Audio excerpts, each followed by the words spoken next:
Okay, folks, good day. I'm going to go ahead and start with the business proposal. I'm going to cover the rubric, and then I'm going to cover the detailed um, elements that the rubric discusses. So the first thing is that your paper covers the question and information requested thoroughly and responds completely to all of the issues. So that means you have thoroughly answered all of the proposal elements that are in a business proposal. And you have 6 pages. And you can see that if you drop to 5 or 4 or less than 3, what happens to your grade. So you want to be in this column here with the 4. You can be anywhere in between 3.5, 3.6. It all depends upon how your lecturer sees your paper on the section, how well you answer the elements. So the 6 pages does not include the table of contents, the cover page, or the references, or the executive summary. The proposal for content quality covers more than 8 elements of the standard business proposal, and the reference and IT section are present. Okay, and you'll see when I get up here to this section here that there's 10 sections that you have, and you have to have at least 8 of those there, and I'll explain which ones you have to have. When it comes to formatting, you will format your paper according to business proposal guidelines, including the proper format for title page, page headers, citations, margins, double spacing, font, and your 4 references, which will be in APA format. The grammar and writing, the writer uses an academic writing tone. The writer has proofread and corrected any misspelled words, and the paper is free of grammatical, punctuation, spelling, and mechanical errors. The paper is presented in a logical order with an introduction, a body, and a conclusion, and thoughts are organized by the topic. So this is the rubric, and now here are the guidelines that you want to be adhering to. So you have to have all of the sections that are in black, the title page, the table of contents, the executive summary, the proposal methodology, which has an IT element, which is information technology element added to it. You have to have the pricing and financial section, the timeline, and final thoughts, as well as the references. Okay, those are in red. Now these two here, terms and conditions and about us, if you do not want to have them in their own section, you can incorporate the information where appropriate.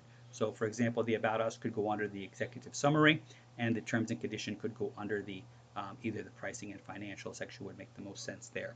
So it depends upon how you want to answer that. So the first part for the title and cover page, look at business proposals on the web and make sure that they're aligned with those. You also want to make sure you include your name, the date, your course, and your business name. It should be on its own page, and remember, it does not count towards the 6-page total.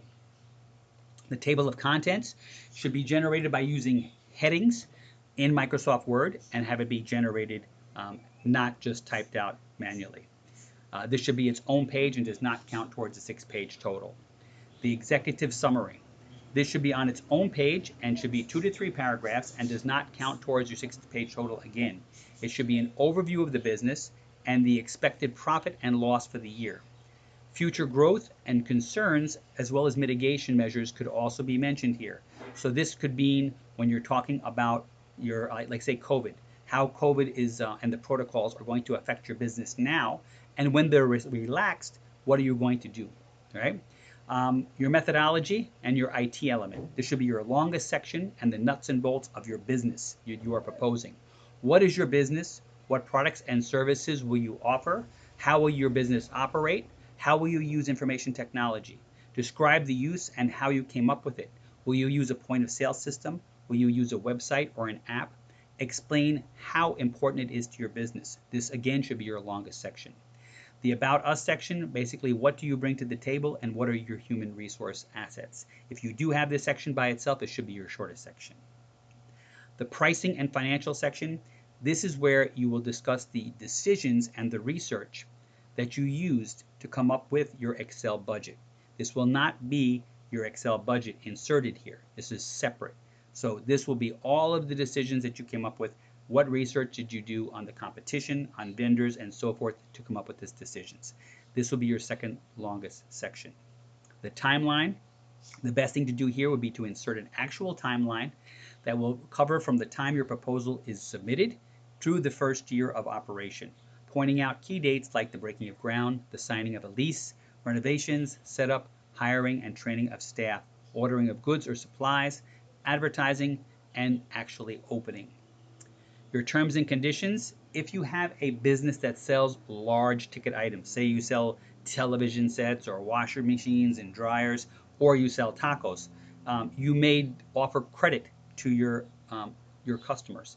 If you do, briefly explain how and what will be the means of tracking that, right? If you do not, then you could either eliminate this section altogether, or you could also include information about how you will receive credit from vendors, right? What have you done to look at maybe giving vendors exclusivity and only ordering from a few vendors to try to get the best possible price.